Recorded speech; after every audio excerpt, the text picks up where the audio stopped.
Chapter 32. One day, when I was busy with my books and Mr. Pocket, I received a note by the post, the mere outside of which threw me into a great flutter. For, though I had never seen the handwriting in which it was addressed, I divined whose hand it was. It had no set beginning, as Dear Mr. Pip, or Dear Pip, or Dear Sir, or Dear anything, but ran thus. I am to come to London the day after tomorrow by the midday coach. I believe it was settled you should meet me. At all events, Miss Havisham has that impression, and I write in obedience to it.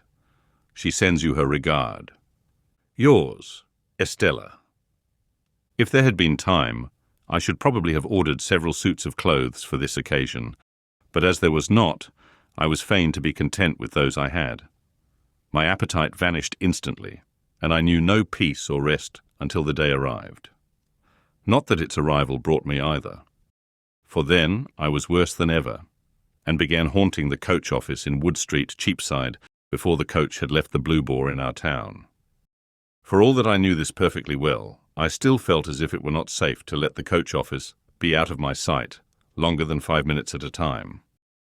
And in this condition of unreason, I had performed the first half hour of a watch of 4 or 5 hours, when Wemmick ran against me. "Halloa, Mr. Pip," said he. "How do you do?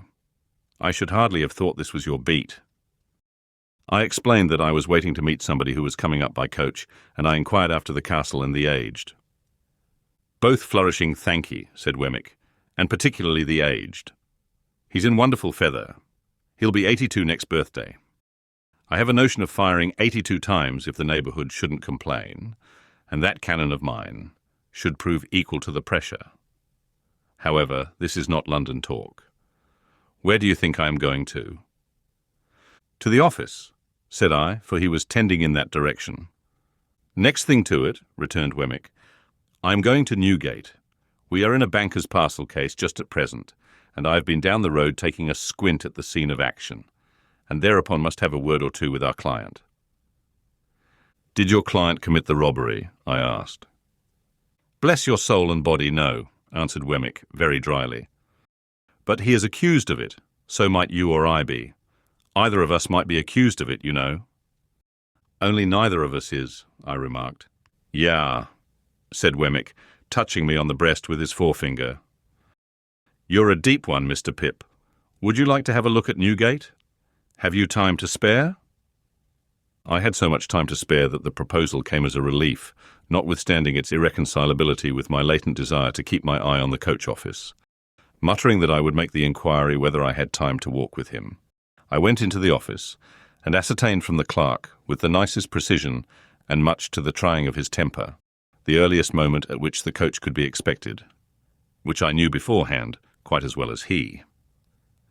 I then rejoined Mr. Wemmick, and affecting to consult my watch, and to be surprised by the information I had received, accepted his offer. We were at Newgate in a few minutes, and we passed through the lodge, where some fetters were hanging up on the bare walls among the prison rules, into the interior of the jail. At that time jails were much neglected, and the period of exaggerated reaction consequent on all public wrongdoing, and which is always its heaviest and longest punishment, was still far off. So felons were not lodged and fed better than soldiers, to say nothing of paupers, and seldom set fire to their prisons with the excusable object of improving the flavour of their soup. It was visiting time when Wemmick took me in, and a potman was going his rounds with beer, and the prisoners, behind bars in yards, were buying beer and talking to friends, and a frowsy, ugly, disorderly, depressing scene it was. It struck me that Wemmick walked among the prisoners much as a gardener might walk among his plants. This was first put into my head by his seeing a shoot that had come up in the night and saying, "What, Captain Tom? Are you there? Ah, indeed!" And also, "Is that black bill behind the cistern? Why, I didn't look for you these 2 months. How do you find yourself?" Equally in his stopping at the bars and attending to anxious whisperers, always singly.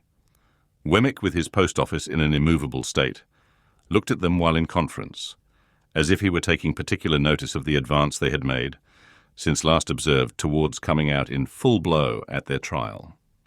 He was highly popular, and I found that he took the familiar department of Mr. Jaggers's business, though something of the state of Mr. Jaggers hung about him too, forbidding approach beyond certain limits. His personal recognition of each successive client was comprised in a nod, and in his settling his hat, a little easier on his head with both hands, and then tightening the post office, and putting his hands in his pockets. In one or two instances there was a difficulty respecting the raising of fees, and then Mr. Wemmick, backing as far as possible from the insufficient money produced, said, "It's no use, my boy. I'm only a subordinate. I can't take it. Don't go on in that way with a subordinate. If you are unable to make up your quantum, my boy, you had better address yourself to a principal.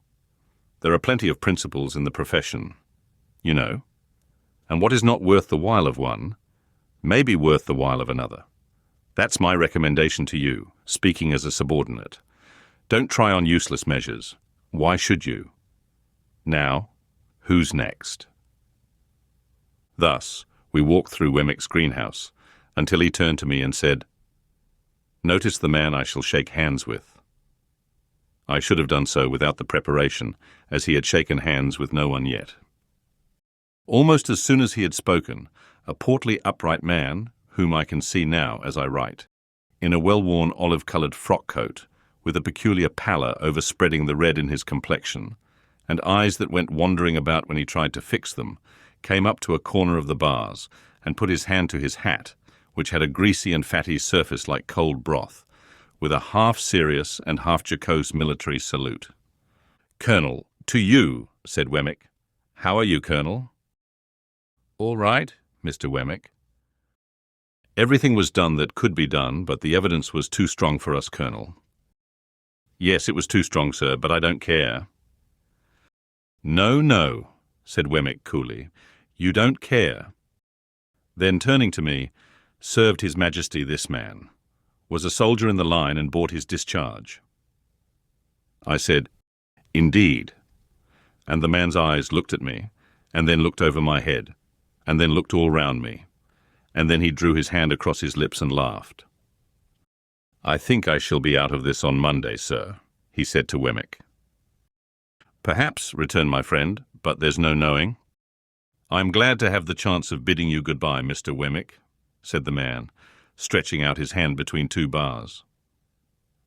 "Thank ye," said Wemmick, shaking hands with him. "Same to you, Colonel." "If what I had upon me when taken had been real, Mr. Wemmick," said the man, unwilling to let his hand go, "I should have asked the favour of your wearing another ring, in acknowledgment of your attentions." "I'll accept the will for the deed," said Wemmick. "By the by, you were quite a pigeon fancier." The man looked up at the sky. "I am told you had a remarkable breed of tumblers.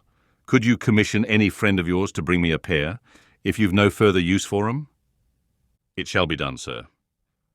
"All right," said Wemmick. "They shall be taken care of. Good afternoon, Colonel. Goodbye." They shook hands again, and as we walked away, Wemmick said to me, "A coiner, a very good workman. The recorder's report is made today, and he is sure to be executed on Monday. Still, you see, as far as it goes, a pair of pigeons are portable property all the same." With that, he looked back and nodded at this dead plant, and then cast his eyes about him in walking out of the yard as if he were considering what other pot would go best in its place. As we came out of the prison through the lodge, I found that the great importance of my guardian was appreciated by the turnkeys, no less than by those whom they held in charge. "Well, Mr. Wemmick," said the turnkey, who kept us between the two studded and spiked lodge gates, and who carefully locked one before he unlocked the other, "what's Mr. Jaggers going to do with that waterside murder? Is he going to make it manslaughter, or what's he going to make of it?" "Why don't you ask him?" returned Wemmick. "Oh yes, I dare say," said the turnkey. "Now that's the way with them here, Mr. Pip," remarked Wemmick, turning to me with his post office elongated. "They don't mind what they ask of me, the subordinate, but you'll never catch 'em asking any questions of my principal." "Is this young gentleman one of the prentices or articled ones of your office?" asked the turnkey, with a grin at Mr. Wemmick's humour. "There he goes again, you see," cried Wemmick. "I told you so. Asks another question of the subordinate before his first is dry. Well, supposing Mr. Pip is one of them? Why then, said the turnkey, grinning again, he knows what Mr. Jaggers is. Yah, cried Wemmick, suddenly hitting out at the turnkey in a facetious way. You're dumb as one of your own keys when you have to do with my principal, you know you are. Let us out, you old fox, or I'll get him to bring an action against you for false imprisonment. The turnkey laughed, and gave us good day, and stood laughing at us over the spikes of the wicket when we descended the steps into the street. Mind you, Mr. Pip, said Wemmick, gravely in my ear, as he took my arm to be more confidential. I don't know that Mr. Jaggers does a better thing than the way in which he keeps himself so high. He's always so high. His constant height is of a piece with his immense abilities. That Colonel durst no more take leave of him than that turnkey durst ask him his intentions respecting a case. Then between his height and them he slips in his subordinate. Don't you see? And so he has soul and body. I was very much impressed, and not for the first time, by my guardian's subtlety. To confess the truth, I very heartily wished, and not for the first time, that I had had some other guardian of minor abilities. Mr. Wemmick and I parted at the office in Little Britain, where suppliants for Mr. Jaggers's notice were lingering about as usual, and I returned to my watch in the street of the coach office, with some 3 hours on hand. I consumed the whole time in thinking how strange it was that I should be encompassed by all this taint of prison and crime. That in my childhood out on our lonely marshes on a winter evening, I should have first encountered it. That it should have reappeared on 2 occasions, starting out like a stain that was faded but not gone. That it should in this new way pervade my fortune and advancement. While my mind was thus engaged, I thought of the beautiful young Estella, proud and refined, coming towards me, and I thought with absolute abhorrence of the contrast between the jail and her. I wished that Wemmick had not met me, or that I had not yielded to him and gone with him, so that, of all days in the year on this day, I might not have had Newgate in my breath and on my clothes. I beat the prison dust off my feet as I sauntered to and fro, and I shook it out of my dress, and I exhaled its air from my lungs. So contaminated did I feel, remembering who was coming, that the coach came quickly after all, and I was not yet free from the soiling consciousness of Mr. Wemmick's conservatory, when I saw her face at the coach window, and her hand waving to me. What was the nameless shadow which again in that one instant had passed?